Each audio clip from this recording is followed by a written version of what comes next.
welcome to the Two Dudes Talk Music YouTube channel. I am the Reverend Raff. We did it. We made it. Because when a band's name starts being everywhere, it can be very easy to go like, okay, like. Just because I know what it's like to feel left out and to feel like people are weird or mean to you, and so I never want to be that person, and I want... This here is my good friend Kyle, aka the BeerBuddy. Big opportunity. You guys must be stoked you're on the first day too, because you can just sort of shoot. Yeah, you can just relax. Brian was sitting down with his longtime friend and his former bandmate Meegs from Cold Chamber, and they were having coffee, and Brian was...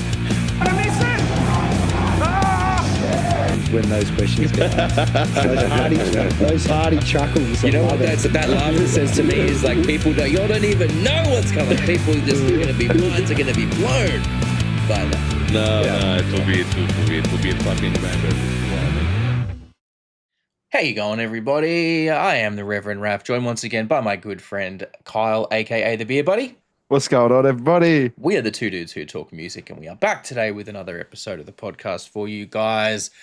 We have an absolutely killer band for you guys today. But before we dive into that, Kyle, my friend, how you doing? Dude, I'm good. Just went to the pub today. Nice. Stuck in a chuckle of sneaky beers with some lunch, and yeah, caught up with my brother and mum and that. So it was a good day today. How about yourself, Awesome. man? Yeah, not too bad. I mean, back in the swing at work, diving into catching up on everything and back in the traffic. Traffic's kind of okay at the moment for this week. Yeah. I don't know if a few more people still have some off of work, or if it's just the school holidays. Yeah, or we'll be what. like that for a couple more weeks. But, it's... You know what's funny, man? I was reading today that Brisbane is now the 10th busiest city in the world, as far as congestion and shit goes. Yeah. It gets pretty hectic because it's grown so much over, there's been over the last, 5, 6 years, the city's really taken off. There was a huge amount of people moved up here through sort of COVID to, with the intention of getting away from it a little bit. Obviously Brisbane generally had much better COVID numbers than a lot of other places. So people were kind of relocating up here, and that has spiked house prices. Well, look, because people kind of figured once Sydney and Melbourne really got crazy on house prices, Brisbane was kind of the next in line, right? Prices stayed a lot lower in Brisbane for a very long time, and then over the last, my place, for example, I bought my place 4.5 years ago. It's literally doubled in value. That's how fast prices are rising up here. Wow, that's a good investment. There's so much demand. Well, no, it's not. It's not, because if I sell it, everywhere else is going to cost just as much. Yeah, well, that's the big thing. Do you know what I mean? It doesn't do me any good. It doesn't do me any good to have my house worth that much on paper, because what do? I sell it, and anywhere else I buy, I'm going to have to pay the same for. So it doesn't really kind of, I'm not, it only really works in the favor of people that have investment properties. Yeah, it's true. Unfortunately. So, but anyway. Yeah, that's true. So yeah, it gets very, very pretty hectic up here, and the congestion can get pretty bad. But we'll see. We'll see how it all goes, I guess. But man, it's been good. I've been continuing my little revamp of the studio there, getting just making it a bit more spacious in there, which is good. Getting the panels up and mounted on the wall there, which is nice. Going to have to do some really tedious adjustments of some things, some of the panels I'm going to have to move and do, because there's some sections where I can't put full panels in because they're 30 by 30, right? So there's some sections I'm not able to put full panels in, so I'm going to have to be cutting pieces and putting pieces in there and the whole deal, and it's just going to be really fucking hectic trying to do that. But we'll get there. And it's going to look really, really schmick once it's all finished. But sounds like it, man. Got myself a little project for the year as well. Picking up a bass. It's pretty cheap bass, but I think it's undervalued. I think the for what it is, I think they're way undercharging. So thank you, cash converters. And so I'm picking that one up pretty soon. And the plan is to make that a little bit of a project base. I want to repaint it I want to distress it or relic it a lot to make it look really beat up and, you know, hectic like that. And I want to try and start using that as for nuclear vision. So it'll be a very, you know, very suitable base for, like, in terms of how it looks for the piece. Nice. I'll never be able to on-sell it once I do what I'm planning to do with it, but it's going to be a bit of a project, you know, like taking it apart, painting the body, working out how to best, you know, just like distress and relic everything without actually doing like real damage to it that's going to affect its playability, or, you know, compromise the structural integrity of anything. So yeah, because it's going to warp and flex and exactly. Just do your research. Just do your research, and Exactly. you know, like, so it's just going to be the big thing is going to be figuring out exactly what wood the body is and making sure it's well, the body, it's 100% the body's that. mainly just going to be painted. The body's mainly just going to get a paint job. But in terms of like what else I'm going to do beyond painting the body, that's going to be a bit different. So I don't know if I'm going to get, you know, buy some different pieces for it maybe, or work out how I can scuff up and damage the fretboard and neck in a way that looks damaged but doesn't actually impact playability too much, you know, that sort of thing. So You know what I've seen people do? They wet it, right? And then they'll put an electrical charge through it, through the wood. Yeah, it's going to be and it kind of gives that burnt kind of look to it, but only on a surface level. Yeah, well, I don't know, and it creates its own patterns. It's a finished, like lightning. It's a finished neck. Oh, you'd have to sand it back and get it back to raw. Exactly, I'd have to sand all the finish right off and everything. All the fret things out. So I don't think I'd do something like that, but I'll work it out. I'll work out what I'm going to do. Find a way to just make it look. Some LEDs in the back. Ooh. Oh no, that's getting a bit beyond me, mate. That's getting a bit beyond me. But I think the idea is just to sort of like I'm looking at maybe getting some of that like that black 3.0 paint for it to really make it look weird, and just see, you know, that. I just got some ideas at the moment, playing around with it, seeing what I'll do. Maybe I'll live stream some of the time. You can make the most metal bass ever, the blackest of the blackest bass. Yeah. Well, you know, like I said, I'll see. Maybe I'll do some live streams on the channel while I'm working on it, depending on how confident I am with what I'm doing at that stage. Hey, and even if you fuck it up, at least you get it done. At least you catch it on live, and you could and y'all can come on the journey together with me while I'm doing that. Hey, but yeah, so great. Look, we got an absolutely killer band today. It's a metalcore band from Sydney. They formed at the absolute worst time you could form, sort of just before COVID. But they've dropped a few tracks. They're really, really cool. I dig what they do in terms of their breakdowns. Their breakdowns feel a little bit different to what a lot of other people are doing, so I'm really into that. But yeah, look, we are going to dive right into it now with Broken Earth. Welcome, boys, to the channel. We very, very much appreciate it. For those playing along at home, we have Ben and Raphael from Broken Earth. Now, thank you very, very much for taking the time to join us for the podcast today. You're welcome. Absolute pleasure. Very, very much appreciated. I know it all kind of came together at pretty short notice, but hey, those are sometimes the best ones. That's how we do. In the chatting we've already done with you guys, I can tell you guys are pretty cool, pretty fun. I think this is going to be a good one. So, Keen. a little bit, give us, for those playing at home that may not be familiar with Broken Earth, just give us a bit of history on the band, how you guys came together, you know, the cool shit you guys have done so far, and we can kind of go from there. You want to take this one? Sure. So Broken Earth formed officially in 2019. We didn't put out anything of like an actual single till that 2020. We had like a glorified demo in 2019, but that we called a single, but it was like as soon as we had the actual single, we nuked that thing out of existence. You actually can't find our first ever song on anywhere. Anything. Yeah. That's smart. I know that feels. I have copies of my first EP that never made it on Spotify, and there's a reason for that. Good man. Yeah, but we were originally another band, an indie band back in the day, and No way. that's how we started. Myself and Ben was an indie band through high school. So we were like in high school together, and I'd been in this band for a few years now with a member that was previously in Broken Earth who left a few years ago called Daniel. And it had been going for a few years, and we just kind of realized that, like, you know, we wanted to kind of expand the vibes. We wanted to, bring in, a few additional people, and one of those people was Ben, as a third guitarist into this indie band, which I know you're already thinking doesn't make sense. It kind of didn't. No, it made no sense at all. And No, you no, know no, what? no, no, no, no, no, no. There's a band up in Queensland called Trip Sitter, and they sometimes muck around and have three guitars going in some of their stuff. So it's not Yeah, too true. outside the wagon wheel.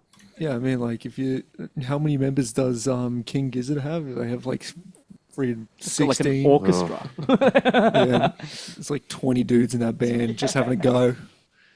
I love that shit. Yeah. And just to cap off that story on how it all begun is because I think it was around about like I was 16. Yeah. And yeah, I was cruising around to band practice with Raff, and I started showing you. I can't remember what it was. It was some early Aussie metalcore. Would it have been Northlane. Yeah, Northlane. Yeah, wow. Yeah, really, really early stuff. Really early Northlane. And Yeah, because that's early metalcore. yeah, exactly. And at that point, it was just like it started getting the wheels working in our brains, going like, we just want to write shit that's heavy and that's fun and loud and obnoxious, and have a good time doing it. Men after my own heart. Yeah, exactly. Eventually, that band ended up falling apart a bit. Took a few of the members from that and started up Broken Earth, and been on that train ever since. Yeah. So we did the whole high school transition into, Ben went and did a trade. I went and did uni. A couple of the dudes did uni, and we kind of kept that high school band going into that like transitionary party of life between 18 to 21. And like as we were doing that, I'd be going to more heavy shows than indie shows, and Ben would always be at a heavy show. Most of the dudes in the indie band would be going to heavy shows, so it just kind of made sense that, like, all right, we were just like we were just like writing heavy shit. Let's just be a heavy band. And so we just like got rid of that band, broke up, and then like 5 months later, this new band popped up with the exact same. That's the best, man. Everyone was like, it's so rip good to this old hear that band. he's all came back together like and musically grew all in that same vein. It obviously just shows that you were kind of meant to be together, I guess. Yeah. What do they say? If you let a bird go and it comes back to you, it was meant to be. Exactly. Yeah, dude, 100%. And you let the bird go and it found heavy metal. Yeah, bro. I mean, like, that's... Sorry, one sec. I'm gonna double check something. All good. Yeah, we got Powerboard City here. I'm Oh, still... yeah. Yeah, we're daisy chaining like 6 power boards off each other to get this whole contraption running. Yeah. It's All right. fucking great. Just making Oh, what sure. electrical If anything, smells. if anything sparks or you get some electrical smoke, just give us a shout. We'll pause for you. It's okay. I think we'll be able to manage this one. Yeah, sweet. Yeah, Not but that's too really crazy, cool that's though. fine. Like it sounds like Awesome. you guys really have just kind of you just got such a shared love of like the same idea, wanting to just you're all on a very similar vibe, which is so important, and being able to have that connection sustain, and being able to come back together like that is really really important. Yeah, and unfortunately, a lot of the band members that we originally started out with Broken Earth, they're no longer playing in the band. But I mean, we've had a good number of changes, but it feels like we finally settled on the right people nonetheless. So yeah, it's been a bit of a journey to get to where we're at, because like we originally started out with 2 singers and 2 guitarists, no bass player. Oh wait, no. Originally, I was on bass, wasn't I? Yeah, yeah. Originally, I was on bass, and then yeah, we ended up going and tracking with CV down in Melbourne, and CV, if you don't know, is Chris Vernon. He used to be in Belhaven. He's the singer of Better Half, and he's produced half of your favorite band's albums, like Bloom. Bloody, what else? Terror. Uh, his credit list is very, very, very long. it's very long. The Beautiful Monument. Like he's done a bunch of really cool shit, and you Yeah, know, nice. when we were a baby band, like it just made sense at the time with our sound. We wanted, you know, a dude like him kind of helping us out. Yeah, he also exposed us to MIDI bass, so I didn't want to play bass anymore. Yeah. So yeah, But it's ended up nice. It's nice switching. getting the opportunity to work with someone that knows their shit. Because that when you haven't done it before, it really is a kind of an awakening, and it really puts you in a position to go, oh shit, this is what it looks like when someone has their act together and really knows what they're doing. 100%. And like that wasn't something that I think we had experienced before then. And as like young dudes, like because we were all 21 at the time, it was one of those eye-opening things where like we were seeing bands who were starting at 18 who were crushing us already, and I was just like, what's going on? Like, how? Yeah, but give you guys some how are credit. we You not guys are a figuring bit- this out? You guys are a bit behind everything else, considering that you spent most of your time through high school sort of delving into that indie kind of deal. Because that's what I was going to say. Like, I know for me, it was like 13, 14. You know, I was like, metal, metal, metal, metal, metal, metal, metal, and then it just Yeah. got worse from there. You know what I mean? Totally. You guys sort of did it a bit. Not you guys just did it different. You know what I mean? You found it at a different stage in We your life. I guess. definitely, yeah. Well, I think, unfortunately, at the time when we were growing up, it was in a weird transitionary period where emo had came and went. The early 2010s metalcore thing had come and gone, and suddenly, if you listened to metal, you were just bullied. You just bullied the fuck. Really? Like, yeah, Yeah, yeah. it was Well, bad, bro. see, I was like one of two. Granted, back in those days, I was a bit more of the scary kid, but Yeah, no one fucked with this guy. Well, where look, you guys from Sydney, yeah? yeah, Yeah. Yeah, where in Sydney you're from? Like rough area. You know, Hornsby. don't. Hornsby. Oh Yeah, wow. We grew okay. up in Hornsby. Well, we Yeah, grew yeah, up on okay. the richer side of Hornsby, just and so it was just a whole lot of conservative, just nightmare conservative people. fucking- Okay, that makes Yeah. that makes a bit more sense then. Because when Yeah. when Kyle and I were going through high school was like that kind of late 90s, early 2000s. You know, like new metal shit was even in the charts, right? Like Yeah. you know, like Korn and Limp Bizkit were in the charts, and bands Yeah. were like it still wasn't like necessarily like the coolest thing, but it was Yeah. popular enough that it was considered like acceptable to like at least those bands, you know. And We didn't get that. We didn't yeah. get that at all. I couldn't tell you That's- how many times I was asked if I was a Satanist just for listening Yeah. to music. Oh Like, no. That's stock standard. That just comes Yeah, with like, the we did get a territory. bit of that still. That's It was But- it was on a that daily always fucking happened. basis. Yeah, so- that always Hazing happened. was ridiculous. yeah. But And you so, know, like, because of that, I guess it took us a bit longer to get there because in our minds, we had that high school band mentality of like, oh, we've got to be cool, therefore we're going to do indie for a bit. We're going to like, you know, be like introspective and like chill, bro. You know, and then like, you know, we kind of just all got out of that because it was like, fuck it, we're adults, let's just do what we want. That's it. That's that's the way it. to do it. That's awesome. That's so refreshing to hear that. It finds a way, man. I'm telling you, metal. You don't find heavy metal. Metal comes to you, and it's meant for people like that. I can understand why people just go, "I do not like it. It's not meant for you. Straight It's up. fine. It's not Most meant of my for you." mates, most of my close mates don't listen to metal, and I was like, yeah, fuck yeah, dude, no stress.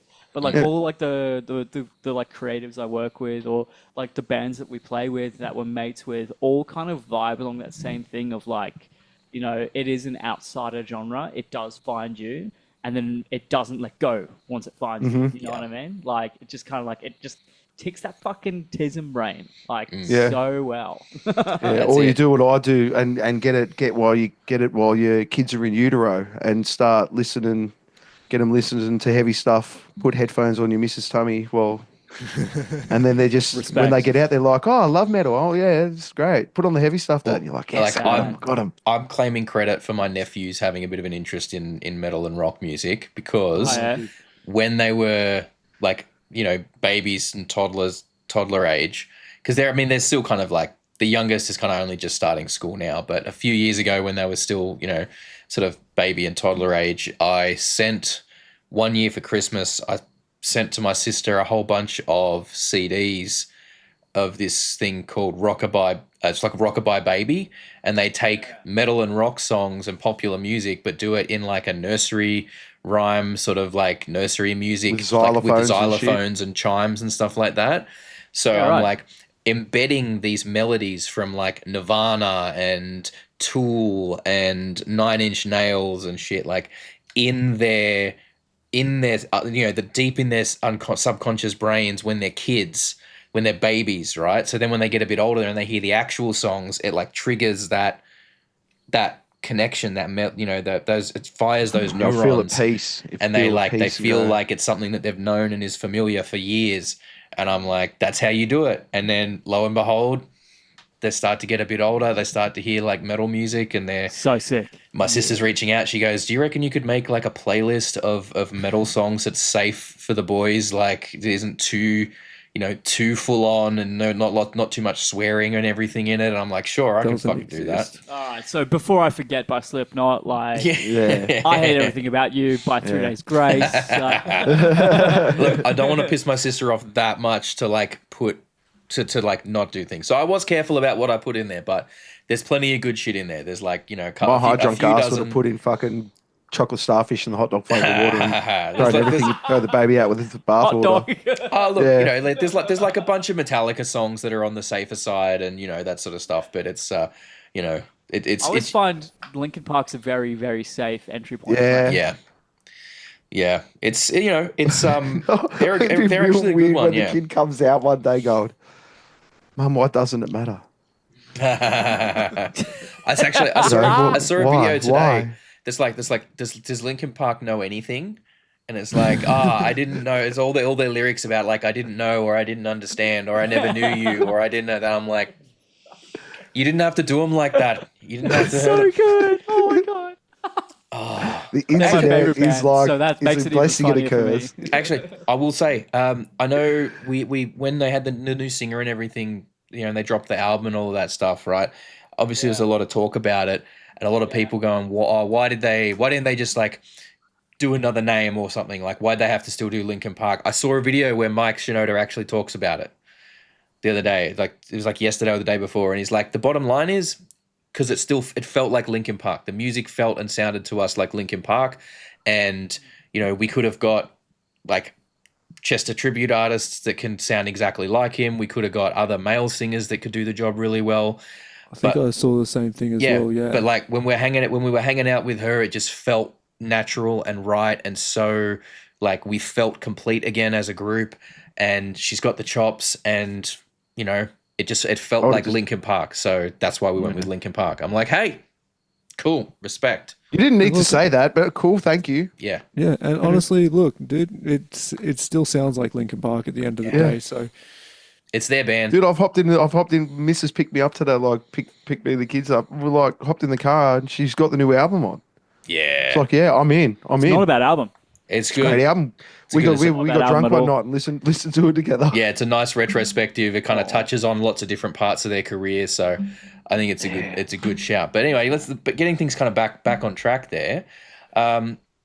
We're having a bit of a listen to your guys' stuff. A bit more of a focused listen over the last few days there. Mad.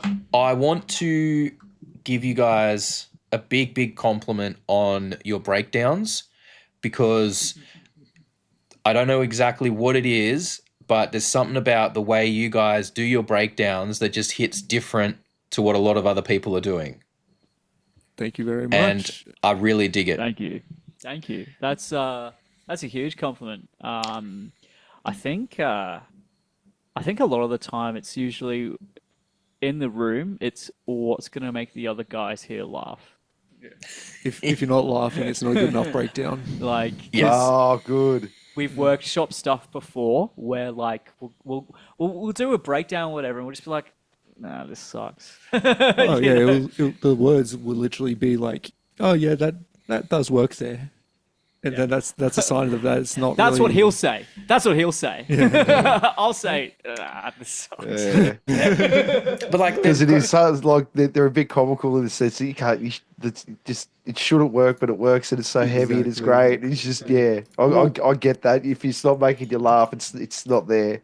Yeah, Like, yeah, that's on purpose. so I really liked the one in. Sorry, let me just get the name here so I can think. I think it's in what you guys did with Ghost, where the breakdown has kind of an ascending riff to it. Yeah. Which is like that's opposite. It's opposite to what so many people do. So many people want to do like a 2-note thing, or just an open string kind of deal, or they kind of stick on the one note, or it's like a descending bit that goes down. Yeah. But you guys like it just, or even in something from a bit old like Black Skies from a little bit further, like it's just the way you guys are doing it just feels a little off kilter to what everyone else is doing, but it's still, and it just makes it work in like a unique way. Thanks, bro. That's fuck a yeah. huge compliment. Yeah, cheers. I'm really stoked to hear that. Ghost in particular was actually Oh, that was a funny one to write. that was a wasn't it? fun one to write. That was an us and our producer Mark, who's in Inertia and produces bands like Ghost Complex. Ghost Love Ghost Complex. Those. No, sorry, not Ghost Complex. Singe. Oh yeah, Singe too. We've had them on. Yeah. Revoid. A Swift Farewell. Yeah. Like a bunch of bands. He's basically like one of the goats in Sydney. And we swear by him. Dude's a fucking genius. That was an idea that he brought to us, and we were like, we don't know, like it's kind of like the poppy song, like we don't know if it's gonna be a vibe. Well, originally we came up with a stupid idea, and this one did make us laugh originally, of actually making a breakdown that just gets faster. Oh yeah, that's right. That was the original idea. Instead of getting slow, we're just Instead of slowing hey, yo, down. Yeah, we're just like, what if we make it faster? What if we make a mosh section, but it's Slipknot? Yeah. Hey. Which I thought was really funny. And then we brought it into the studio, and then Mark was like, Yeah, the notes are there. You need to tune it down. doesn't make sense. But that's the whole point. But I like the thinking. I like that line of thinking. It's like you guys are trying to go, okay, what's outside the box? What's different? How can we make it different and interesting for people? Because, I mean, look, I love a good down-tuned riff and breakdown as much as any fucker, okay? Like, catch me putting Black Tongue on every fucking chance I get. Filth. Yes, sir. Let's Let's go. fucking all that sort of shit, right? But at the same time, a lot of the shit can sound pretty similar if you It's listen boring. to a lot of it, Like It's a lot of pretty people, samey. like it's just fucking boring now. It's 2025. Like, Yeah. Give me That's a something big different. thing. yeah. You got to. You get it does it. The recipe. This is what we keep saying. It's so much better when yes you have to stick to the recipe, but you can sort of add and take away bits and pieces of your own to make it your own. Add your And own that's what the difference spice. is. 100%. And I think this is a conversation we have a lot internally. It's just like we don't want to fall into that trap, especially a band that started in 2019, 2020, where being down-tuned was good enough. Like being down-tuned and having a down-tuned breakdown was all you needed. Now it's like, okay, if you do that, you are literally just like a copycat of everybody else on Spotify. Yeah. Not to say that we fall sometimes into those traps either. Dude, we totally do. We love We totally do. like we now, like, our standard tuning is now drop F. Like that's pretty much as high as we go. I've been writing in double drop C, bro. Yeah. Double drop C. Sorry. Kaka. There's always But then kaka. again, it's like, but then again, when you write, I will not stand for this bass player erasure, okay? Like, our bass I player won't still stand has Our for bass it. player stands for it. he's on board. Don't worry. Yeah, he's cool with it. We checked. Nah. But it's really funny because a lot of the times when you come to us with like a double drop C like song, it would also be yeah, but how can we make this sound like pop? And it was just like, what the fuck do you mean? That's the whole thing. If you can, and Yeah, because bro. I heard some of the remixes that Yeah. were on Spotify as well, and they just work so well. Like they are just like and that's the appeal you have. And by giving it that pop sort of line to it, if you can throw it in there, it gives it that remixability, so it can get played at the clubs. Dude, like the best band from Sydney, or one of right now, is Inertia, and they do just that. It's double drop D the whole time, and it's basically like if you put The Weekend and Vujada in a blender. I caught them at Good Things. Yeah. Really And what sick. was really convenient was they were right next door to the Firefire crew, and I was doing a bit of filming for them backstage. Sick. And I got to bump into them guys, and I'm like, he's like, hi, and I'm like, hi. But it's just Yeah, this is so the thing. Like, it's so. Look, I more than anyone, I know the importance of being serious about what you do when you're making music. You want to treat it. If you're gonna make anything of it, you need to treat it seriously. But that doesn't mean that you have to take yourself too seriously. Brother. And Amen. like, back when I was in Tensions Arise, we literally just started taking our pants off on stage. Like it got to a point in one of our songs where it would hit the breakdown, and we'd get to the end of the breakdown, we'd put our guitars and basses down and just let them keep ringing, pants off, pick up the fucking guitars and basses again, kick back in for the end of the song, and for the rest of the set, we're just up there in our shirts and fucking, boxes or whatever. So sick. My dude. Like, We have gone yeah. on stage as the Wiggles. yeah, That is see, that's it. Yeah. Do See? that shit. You know what I mean? That's there is a reason why 12-Foot Ninja done so well. You Yeah. know what I mean? Amen. Like Yeah. man. it's that thing of there is nothing better. Like, and it's the going thing that seems to be going around on Instagram at the moment. This is How can you people say metalheads are angry when everyone's sitting there singing kids songs in the mosh pits and singing Britney Spears in the mosh pits and stuff like that? This is the next hat I'm gonna wear for my next playthrough video. Oh, that's amazing. It's fucking Like, ridiculous, dude. you got people out there like on YouTube. I don't know if you're familiar with the there's a channel / band called Buried Alive, but it's spelt buried yeah, I know like Buried. fruit. yeah. BERRIED, Buried Alive, and all their songs are like got a silly name that's like a pun with a fruit or a vegetable in it or something, and the shit that guy's doing on guitar is unfucking real. Like he's creating sounds with guitar that I don't think anyone's ever created before, and it's bright and fun, and all of the music is really intense, but also very, very silly as well. And it's just really, really fun to watch. And I think that's something that I think every metalhead goes through a phase of that. If it's fun, it's not metal, and some people grow out of it and some don't. No, I mean, No, yeah, it it's is spot bad. on. Yeah, we've never grown out of that. It's always been Nah. a case of the second that this stops being fun, like, what's the fucking point? Yeah, Yeah. like Yeah. we like in a way we didn't actually expect to actually get this far. Like nobody ever does though. we've played some shows and had some like results happen with us, even last year, where we're just like, really, like, really, Yeah. Yeah, well, You know? 22,000 streams on your what was it? On you got 30,000 streams on Covenant, and then you've got what 18,000 on Ghost. I think that's on YouTube, but Yeah, yeah, that's on YouTube. But no, but even then, they're like, look, and then if you go off on Spotify, it's like nearly 60,000.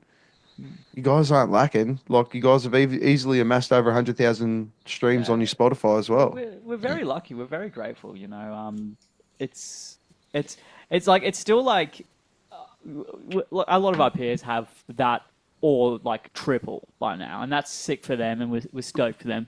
But even for us, we're just like, this is still pretty cool. Like we're pretty stoked with what we've got so far, considering we basically were in a tailspin each year with a new member change up until 2023. Even 2023 was a new member change. So we've only really had a static, consistent lineup from, I'd say, last year.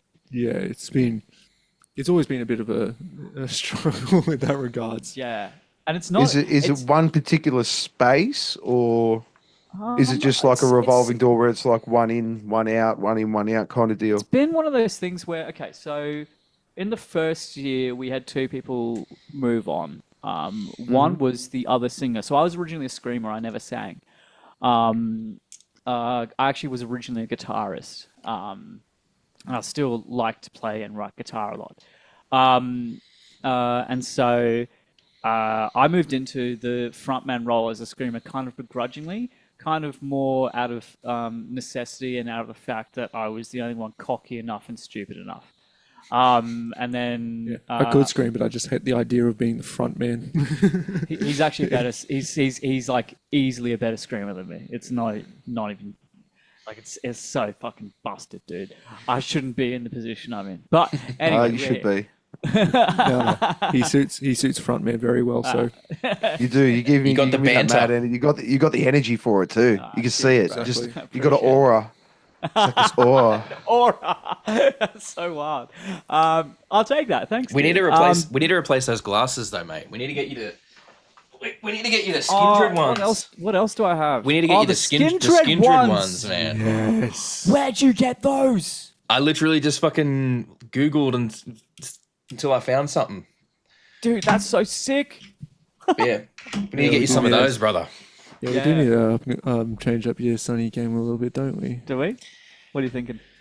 We could fuck around with it. Either that, or I just reckon. go I on- reckon if go you're going to on- wear the V hat, you got to go the full cricketer's sunglasses, mate. either that, or Slap what some you could speed do deals on. Let's go. is Yeah. you could Yeah. go on like Temu or something, right, and just buy every set of like weird and wonderful sunnies you can find, and then every gig you just and photo shoot, you just wear a different set, so you never repeat. No idea it. how much I want to do this. Yeah, That's what he's spending all the band money on now. Is the Yeah. sunglasses. The sunglasses Exactly. hut's going to get. Yeah, you'll get like All you royalties. get to like 55, 60, retire out of music and just be like have no money because he's just had this warehouse full of sunglasses. yeah. bro, it's all about shit sunnies and shit hats in this fucking Dude, camp. we It's literally what we live Yeah. for. Melt Hold the on, sunnies down to build a house out of plastic or some shit by the end of it. Like, Exactly right. So hang on. Out of the ones that we've collected over tour, Oh, I love this shit. I love Yeah. that. Overtour don't even start. stuff that my I've got mates like have given more me. hats than I have spaces to fucking put them. I swear to God. Like, Yeah, this. so Yeah, I started this absolute beast of a thing. I picked up the shittiest bucket hat on planet Earth while we're on tour. And then as soon as he did, we had to get this guy. Bogan and Proud. proud. I'd wear that. I would wear that on the reg. I did, and so did he. And I then think we, that was actually my fucking purchase, but I was like, I just don't like it. yeah, and then we have. I've got this guy, which is Fish Commander. Work hard, fish hard, play hard. I would get that that's too. a personal favorite. And then my housemate Chris just got me this from a Goodwill while he was over in America, and it's the best fucking hat ever.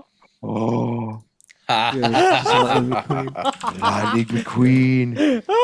It's got the checkerboard as well. Oh, that's Hell yeah. Hell yeah. So Personally- That's what I'm talking about. See, Yeah, I'm my personal trying to favourite. look for some cool shit now. Like I've seen I've got me bag. I've got a baggy green that I like to Oh, wear when I go yes. drinking sometimes, very nice. we need especially to when the cricket's on. yeah. Yeah, we need to get you shit that's like, smoking weed and eating pussy or something like that, or just like Yeah. You know what you got to do? I used to know this guy and dead I get in set, trouble with that one. and it was drink goon smash poon. oh, that's great. I love that. That's this guy. Yeah. Or maybe Brad. Oh, dude, Brad just picked up one of those hats that has like the flap on the back of it that comes down. They're the like, best. Takes the back of your neck. Yeah. Yeah, and on it says begging for a pagan. And it's got a flap at the back that you can just open up. He had to send that one through, and I was just like, shit hat tradition.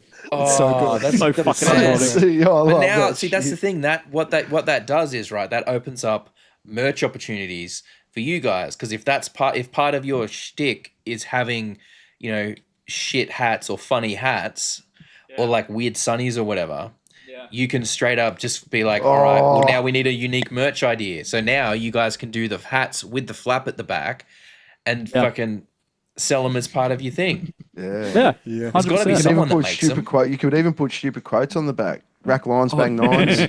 Oh, Dude. we could do that. There you go. See, it's just this is what I Yeah, mean. this- It's the best, the most like music. Like serious music is great. Don't get me wrong. Serious music is Yeah. great. I love it. Oh, yeah. But if you can't have fun with it, there is no point. Well, here's the thing, man. The shit that we've been writing is really fucking depressing recently. Like it's. I went through like the worst year of my life last year, and so like in a 3 month period of not being able to get out of the house because I was recovering from right. like a horrific injury, all this shit. I like went through like 2 or 3 like versions of Dark Nights of the Soul where like, you know, all this bad shit's happened. I've like written it down. we've written probably like the saddest shit we'll ever write. And we're writing it with like fucking like fishing bucket hats and like flower sunglasses while we're doing it. Like it's It's just genuinely, yeah. number one, very glad that you're coming out the other side of it and that you're able to do something constructive with it. Oh, thanks, man. Yeah, Number- that was always the goal. Number two, the fact that you're able to come through a dark time like that and retain the humor is just it's so important, and that sort of stuff will show people that there is a way through that stuff, and you will find genuinely you will find that not every show, but you will find that it will be people that will come up to you and will comment about that and be like, look, that song really helped me through a challenging time. And you know, it's when that kind of stuff happens, you're like, fuck, it makes a difference and it's worthwhile. And not that you do it for that, but No, God no. God no. when it happens, you're like, fuck, like something that I've written has touched someone else like that. And that's when you kind of go, like, shit, it's like it's clicking, you know? Yeah, I think that's really kind of you to say, first of all. Thank you. Secondly, we had that a lot with Ghost already, which was insane to us. We had a lot of people like rock up here like Ghost is my favorite song because of that chorus, which is like all about like not letting the other person go, all that stuff, which was actually written originally inspired by the guy I was living with at the time. Him and his fiance were kind of like at odds, and these were people who really really loved each other, and it just wasn't happening for a second. Things looked like they were in their darkest, but they kept pushing and they kept pushing and they kept pushing. And in the meantime, while like, you know, that's going on, I'm in my room just fucking depressed as hell, like so sad. Like, and like I write this tune and it's like, I'm feeling really inspired right now to go for hope, even though I don't have that in me right now. I can see that in like the people I love. And so like it really became this like all-encompassing like outreach kind of song. And it's insane because by the time we released it years later, was around the time that I was actually at my lowest when we put that song out. And poetically, it was the time where I received the most amount of help from like, I don't know, the boys here, like everyone in Broken Earth, my housemates, my family, like everybody was just like almost every day, like outpouring, like pulling me back. And it was like this weird, like poetry, like poetic, like parallel lines moment that like totally crossed over in that like I guess space. Yeah. And it's weird how. Sorry, this is such a bit of a tangent, but it's No, weird okay. how Tangent music, away. That's what it's here for, bro. it's weird how music can transcend the natural patterns and cycles of life and kind of just be there as like an even more powerful constant that like throughout the phases that you're in will just always be as like an anchor point for you. I don't know if that makes any sense. Oh, it does. Does it 100% It does. And that's why they talk about like music being the language of the soul, right? It's because Yeah, music 100%. music can make you feel things in a way that you can't always articulate.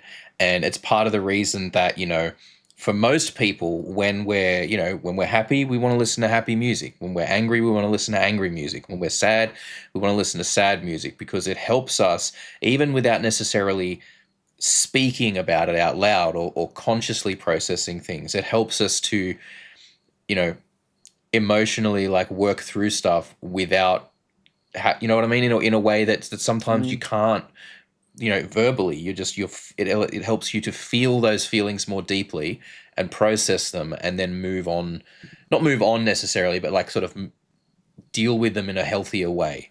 And this is one of the reasons that like, when people have music in their soul and are drawn to music, it's just that it's not something that ever goes away. Oh no, they've done studies on dementia patients and stuff where they've played their favorite songs, and when they talk to them afterwards, they could tell people the exact time, the exact moment, the sights, the Yep. smells, everything around them. Yep, they come back. It comes back. It's that powerful. Yeah, I remember reading that as well. It's like literally the last thing that goes from your mind when you have dementia is what your favorite song is. It's like it's the one thing that always holds on all the way until the bitter end, isn't it? Yeah, and that's why we love it. That's why one of the reasons we do the podcast is because we just like Kyle and I. We're just such massive music fans in general, and we like talking with other people that get it, and like you guys get it.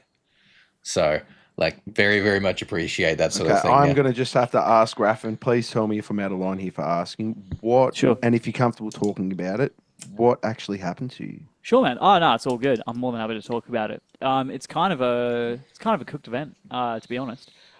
We were on our first tour to North Queensland, and we had driven for 2 days. This guy had flown, which we should have done. What a fucking rock star, honestly. Like, Look, there's always one. There's always Fucking one. hell. And it's usually the I've already guitarist.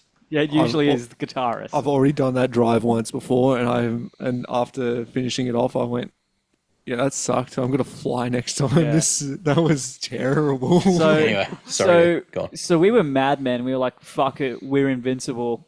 We're fine. Insane. Whatever. We're just like, fuck it, we'll power through." We already had kind of like a bad omen because as soon as we rocked up to Mackay, one of the pebbles had hit Seb's car, Seb, our drummer, and like cracked his windshield.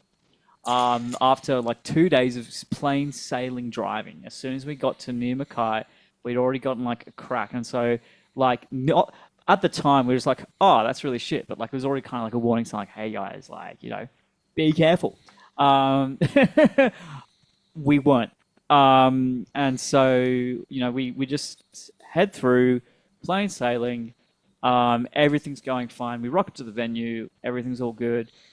We do sound check. Everything's actually running really smoothly. It's a big turnout. Just casually mentioned the venue's closed tomorrow. Oh, also there's a hole in the stage. I'm like, okay, cool, no stress. And so my attitude towards frontmanning at the time, and had been forever and still kind of is, was fucking send it. So send it I did. And unbeknownst to me, but I had microfractured my ankle previously, rolling it and fallen on it, like mosh pits and stuff. It had been microfractured slightly each time over the past year beforehand. So it was kind of already a bit weak, but I didn't realize that. I just thought, oh, I'm healed again, no stress. I do a standard barricade jump from the barricade back onto the stage, land, and I just go down. I go down straight away. I'm just like, okay, Yeah. cool. I've that rolled it bad. again, no stress. I've just rolled it, all good. I'll go to stand up. I go to stand up and I can't feel anything past my ankle. I just can't move. Like I just can't move. Immediately, like I'm lying on the floor and I look up at Ben to my left, Brad to my right, or was it the other way around? All I know is that as soon as you made eye contact with me, I remember you, because I watched him fall to the ground, and actually, I'm pretty sure you looked at Brad first because you ended up looking at me because, like, at that time we just swapped sides on stage. Yeah. And Raph looked at me because I'm usually like I run a lot of like our tracks and stuff, so I'm usually the one that stops and starts the show. And so Raph looked at me and he just went, and I just went, "Get the Yeah. fuck in my ass." Yeah. So I looked down, and this was my like leg, and this was my foot. Yeah. Oh, His Clean break. yeah, it was Spiral fracture. yeah. Both tib and tib. Both tib and fib. Yeah. Fib was spiral. The tib was just dislocated with a bit of minor breakage. Yeah, his ankle looked like a lightning bolt. Straight up. Yeah, he was fucked. Whoa. Yeah, it was so fucked. But at the time, people just thought it was dislocated, and like quite honestly, fair enough. I thought it was dislocated. I hoped it was dislocated, but it meant that for 3 hours. The paramedics thought it was just dislocated, and then they tried to put it back in. You were out at the time. They'd given you enough morphine to take down an elephant. Oh, more than just morphine, mate. Yeah, sprinkled At least they were- too. Yeah. And the green whistles. Yeah. Fuck, I was flying. But when I remember they went to set it back into place, and he was just like, "Ooh, that moved a little too easy." It was just like, "Oh, that's fucking gross." You don't want to hear that from the paramedics. And so, we go to the hospital. I've been high as a kite, fighting space rangers on the way in the ambulance, just fucking on the biggest fucking high of my life. Just fucking, yeah, it's good. And then I kind of come to in the hospital bed. Ben's like off on the chair, kind of half asleep, and I'm like, okay, cool. I guess I've just done some tests. I guess I'm going to find out soon. It's probably dislocation or like a minor fracture. And they come in and they're like, so you've had a spiral fracture. You're not going on tour. In fact, you're not leaving this hospital for the next 3 days. In fact, we're going to need to put in a plate and 6 screws. I fell apart, man. fuck, I dude. fell apart. I fell apart. That was like something that like I'd always been like secretly scared of, was like the thought of losing any sort of mobility in any part of my body. Because I love being fit, I love moving, I love doing shit. And so a bit too much was kind of how I ended up doing what I was doing. And so, yeah, they had to operate, and then within 2 days I had to be shipped out, and we had to fucking bully Mackay Airport to let us onto the plane, because That is the most stressful flying situation ever. so we got the taxi, and already the taxi ride to the airport was cutting it close, but then we were like, okay, we have to get the pain medication. So we have to go to this pharmacy along the way, so it takes out of the trip. We get to the pharmacy, and like myself and the guy in the Uber are just like having a drag, just kind of like chilling out, whatever. Meanwhile, because I can't walk, old mate inside is like having the fucking stress attack of his life, because like they're just like, Oh, they're just like, as I'm walking in, 16 freaking oldies just decided to rock up and get all their medication all at the same time. Oh, law of And averages. so we're getting on a plane in apparently 30 minutes, by the way. Oh, bro. yeah, I'm just standing there stressing out, and they're feeling it too. So can't really hold that against them.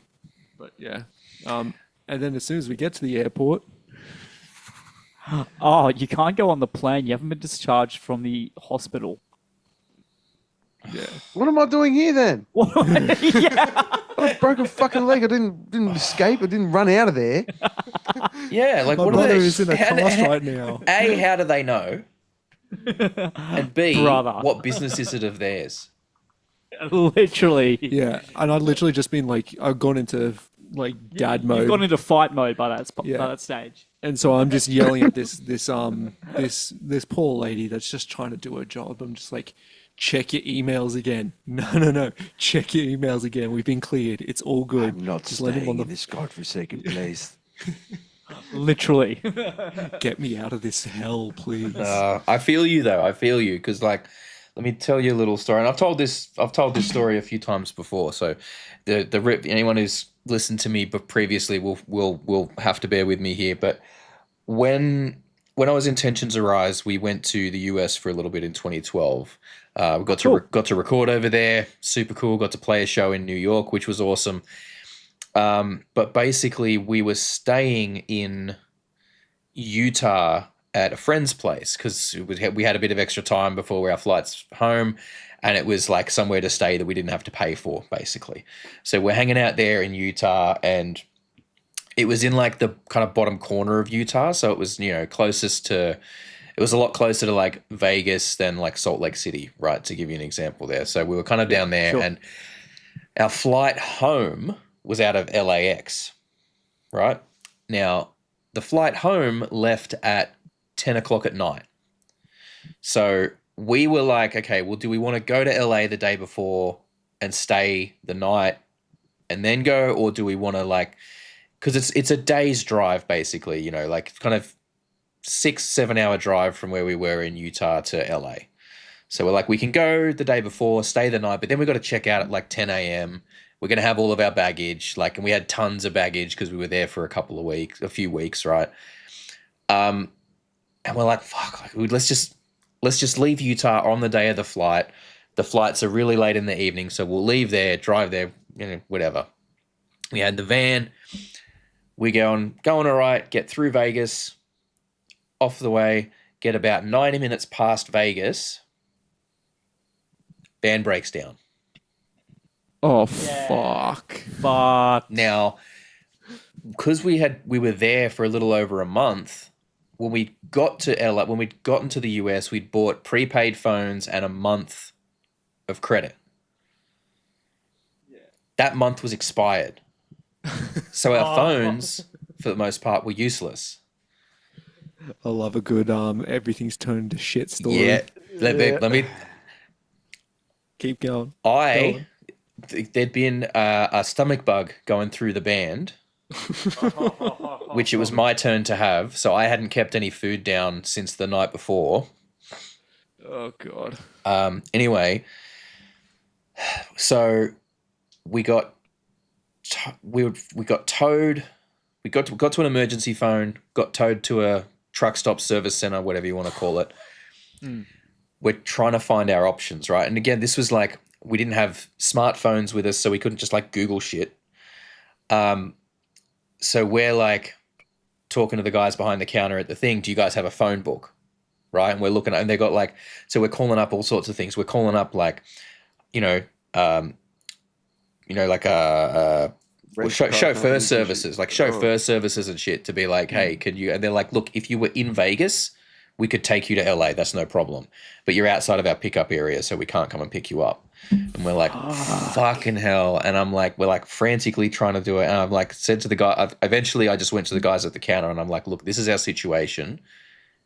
Do you have any suggestions? Because we're kind of running out of ideas. And they gave me a card. They're like, look, call this guy. It's like a taxi company thing, but it's a fairly small one. So they kind of do a lot of weird jobs. And I'm like, all right, sweet. Fucking get the guy on the phone. He's like, yep.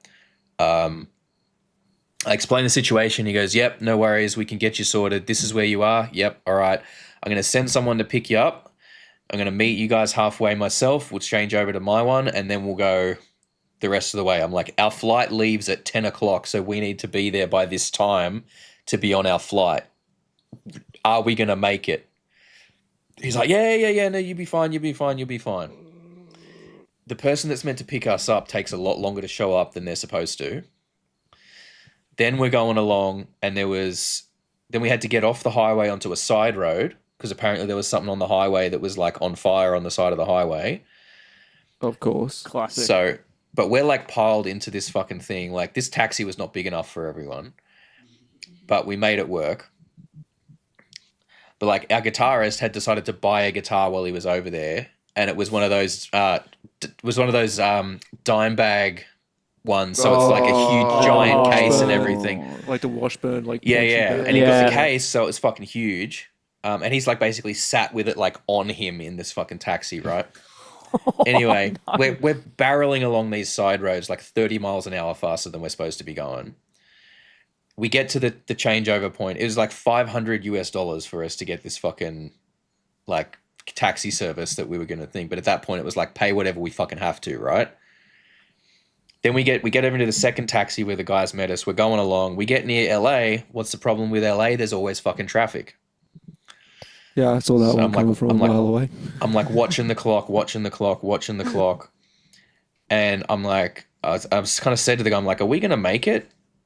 And he's like, yeah, no, I always have the clock set like 20 minutes ahead, you know, so make sure I am where I need to be. And I'm like, that sounds sus, but okay. Then we get to the airport and we're so stressed out. We hadn't even thought about, where's the, like, where in the terminal do we have to get dropped to get to the fucking check-in counter? Because, like, it's huge. LAX is massive, right? Yeah, it's massive. So we were flying with Virgin, so we saw like a Virgin sign. Cool, drop us there. That was Virgin America and Virgin Atlantic. We were flying with Virgin Australia, which was all the way at the other end. Brother. So we're having to run through the airport. At this point, it's been like 24 hours since I've had any food or drink in me that I've managed to keep down. And I'm fat now. I wasn't as fat then, but I was still fat and out of shape. So the other guys are like going, I'm like literally running behind them, like going through the airport, fucking trying to get to this thing. We get to the Virgin Australia counter. There is no one in the line. Like, I'm talking the line is empty. The ladies at the counter sort of looking like we've kind of like run up. We're like, sorry, van broke down, had no phones, need flight. And she's kind of looking at us like, the 10 o'clock flight? I'm like, yeah. She's going, I think that's closed already. Like, I'm like, the only thing that saved our ass was her manager was stood behind her and could see how stressed we were and was like, radio and see if they've closed the cargo hold yet. If they haven't closed the cargo hold, you can put them through. Thankfully, they hadn't closed the cargo hold. Thank fuck. We got through. We're like, bolting down to the security check, like trying not to, you know, I mean, it's an airport and you in America, you got to be careful when you're running not to look like you're up to anything. But we're like trying to quickly get through to the security checkpoint. We're like doing all of our shit in the line, like standing there with our shoes and fucking belts in our hand, ready to put them in the bins. Off we go, quickly throw them back on, leg it to the gate. The plane hadn't even started boarding yet. Are you kidding? Just an absolute Yeah, fucking she didn't tease. tell us. She didn't say, oh, no, it hasn't started boarding yet. You got plenty of time, blah, blah, blah. But so we're like freaking out. And we get there, and then the drummer turns to me and goes, dude, your fucking eye. I'd burst a blood vessel in my eye from how stressed and dehydrated I was. Fucking hell. So when I tell you I understand the stress of dealing with fucked up situations when you're on the road and shit like that, trust, like, and I'm the stress head, man. I'm the one that's like, comes up with the itinerary in my head and doesn't tell anyone the itinerary. And then when shit doesn't go to plan or go the way it is in my head that I haven't told anyone I want it to be like, I get shitty about it. It's yeah. So believe me, man, I feel the stress of that sort of stuff. And ultimately it's kind of part of the game. You are going to have these situations, but I don't think your ankle's meant to explode on stage. Yeah, man. But like getting back to your thing, like how is your ankle these days? Is it like? Yeah. Look, I mean, it's got a cool scar on it. On both sides. It's a fun story. We got an absolutely sick merch design because of it. Yeah, it true. looks really good. It's fucking dope. You use the X-ray on the shirts? Yes, sir. Yeah, and the X-ray with the plates and stuff. So basically, from that, I had 3 months worth of rehab where I just couldn't walk. So I lost all my muscle. That was scary. Yeah, the atrophy on this dude's leg was just nothing like I'd seen It was before. fucking like it was bone. bizarre. It was bone. And so learning to walk was terrifying. Like the first 2 weeks especially, I was so scared putting pressure on it every day. I was like, from then things got easier quite quicker. I can run and jog now, which is dope. I was actually just telling Ben about it. The only thing that's affected is the quick snap reflexes. So like kicking a football for instance, on this foot, bit harder than on the right foot. I used to play soccer ambidextrous or whatever with both feet.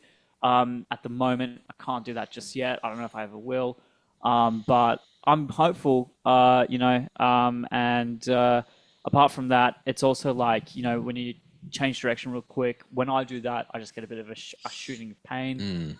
Apart from that, it's pretty okay. The scar tissue swells up when I do squats in the gym, but that's it. I'm pretty like for what it was. It could have been much worse, and I'm grateful that I'm still able to like just walk normally. Yeah, man. But yeah, like I'm not out of the woods yet. I've got like at least another 3 months or 4 months worth of rehab. I've got basically like from the day that it happened, which was May 17th. Last year, I think up until May 17th this year, I'm going to be recovering at least. Yeah. Like, Well, that's what I think myself. it's the kind of thing. It is the kind of thing that unfortunately is probably going to be a bit of a niggle for a while, for ages, if not your whole life, right? It's the kind of thing that's going to. It's going to get back to 99%. Yeah. It's never going to get back to 100%. Yeah, I mean, but the fact that it was able to be like, get the pins and the plates and sort of get back, like you say, 99%. Of what you had is amazing, and that you're not letting it hold you back is really, really good. I mean, we got a mate. Shout out to Jason, who he actually lost his leg above the knee. He was a front man. For a band. Lost his leg above the knee. Went through a hell of a time with it. And I mean, he's now back doing band shit, being a front man, getting up there on stage, doing shit with it. And I'm like, Dude. bro, so much respect for that, and being able to like get back on that horse, because it's easy to let shit like that rattle you, and like it does. I'm not going to lie. It's a battle I fight every day. It's not something that goes away. It will. I have no doubt that it will. But like, for example, I can't necessarily, and it's kind of a good thing. I'm not gonna lie.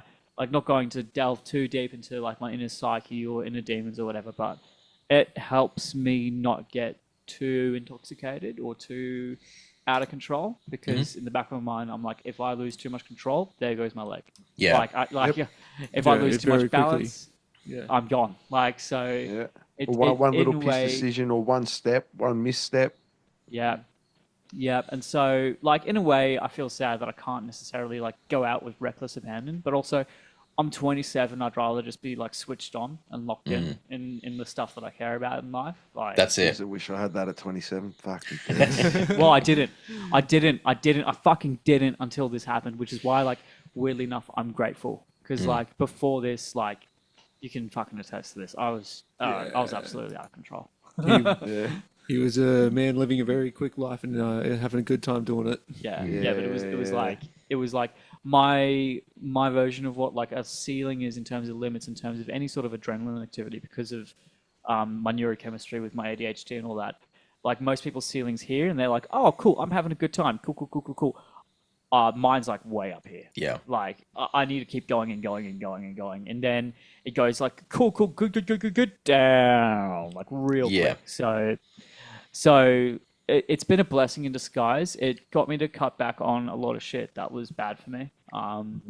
And yeah, made me realign myself in a lot of ways. And also made me like actually like face some shit that I didn't want to face, which is how we've come out with like these lyrics which we have now, which are just fucking sad. Yeah. But that's the thing, But man. also- Like, that's it. Like, that sort of shit, those challenges that you go through will inspire some of the best music that you will ever make. And it's that's the kind of stuff that, and like, it sucks to say it, but like, in a lot of ways, the best music comes from challenges. It comes from difficulty. It comes from dark times. And I'm not saying that people should intentionally be subject to difficult things to create me. I'm not saying that you can't do it, but I'm like, so much great music throughout history has come out of someone's, challenges, someone's suffering, something that people have gone through that they didn't want, no person would go, I want to go through that, and like I said, man, like the fact that you've been able to recover as much as you have and come out of what you went through with the mindset that you've got now and push forward and use that to create something positive is like, that's a testament to the kind of person that you are. So like, it's amazing. Thank you very like, much. We're stoked to hear that you were able to pull through that. And Yeah, thank dude. you for sharing and being so Yeah. candid in that story with us, because, it's the kind of thing that, like, very, very firm belief here that, talking about these kind of challenges reduces the stigma. It helps take some of that away. And it's like, look, people, when you're sitting there and you're in the depths of it, you're like, no one understands what I'm going through. And it's like, well, no, it's like people do. There is people out there that have been through similar, that understand it, that it can help you And they got out the find other perspective, and they've come out the other side of it, and they can share with you what helped them to pull through it and come out the other side there. So like, we always encourage people, if they're going through challenging times, to reach out and talk to the people around them, because they're there for you, they love you, and they want to help bring you through that. That strikes a chord with us, man, because that's what Broken Earth has been about since day one, Yeah. right? It's kind of I always think the been biggest about- thing people need to understand, especially with music, and this is the big thing, it's a song, it's a moment. Yeah. And then what musos are trying to do is capture it. It's But one capturing thing an that- emotion. Yeah, it's Exactly. capturing that moment in time or whatever it is. But the big thing is that when that singer is performing it, it's more of a testament to say that I survived that moment, and now I'm here doing this for you. Yeah, best songs are I like to think of as is not necessarily going through the tragedy itself, as having enough introspection and reflection about what you've gone through to get there. That's actually what makes it a good song, not Yeah. necessarily the tragedy itself. Yes, exactly. So before we take this one home, what is on the cards for you guys for 2025? What can people expect to see it's from coming out early. of Broken Earth for this year? I mean, if there's stuff you can't talk about yet, that's totally cool. But is there anything that you can tell us about that you got planned for this year? We got a lot of shit that we're gonna be cooking up this year. Yeah. We're not necessarily going to be everywhere all at once, but you're definitely going to see a lot more of us. We have quite a few releases to put out. I'll just put it that way. We have some very exciting plans in terms of live things happening in Q3 and Q4. Before then, you'll be hearing from us relatively soon. We put out Ghost last year as like, we have to put out a song this year. We can't not put out a song this year, because we had music video plans and release plans, which when Old Mate happened with my leg, everything just kind of got fucking like pushed 6 months to Sunday. So during that quiet time, during that kind of like almost forced mini hiatus for 3 months, I don't know, kind of worked on a lot of shit, hey? Yeah. It was funny because even though it was such a shitty thing to happen, it sort of, I mean, it freed you up a lot to be like, all right, so I'm coming up with a plan.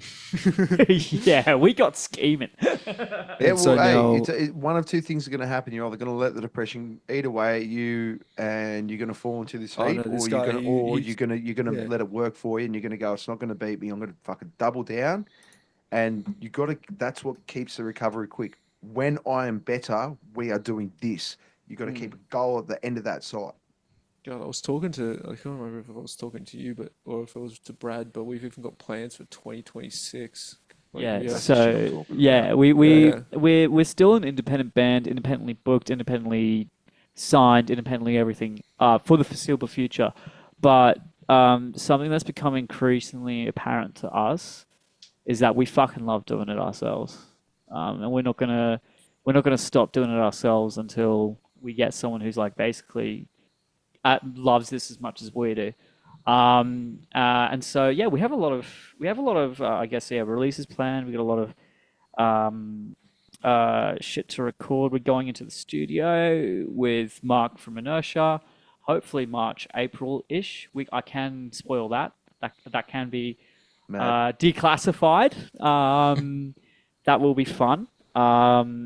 In terms of how many songs we record is yet to be determined, but it could be one EP's worth, or it could be more than one EP's worth. Yeah, we've got enough demos right now to almost put together an album. Yeah. So Can I dare to offer some advice? shoot? Sure. Don't bother with an album. Oh no, we won't. We won't. Don't bother with an album. It's not even. Like genuinely, if you want to do more than a single, take all those songs you got for an album. Go right. What are the best 5 or 6?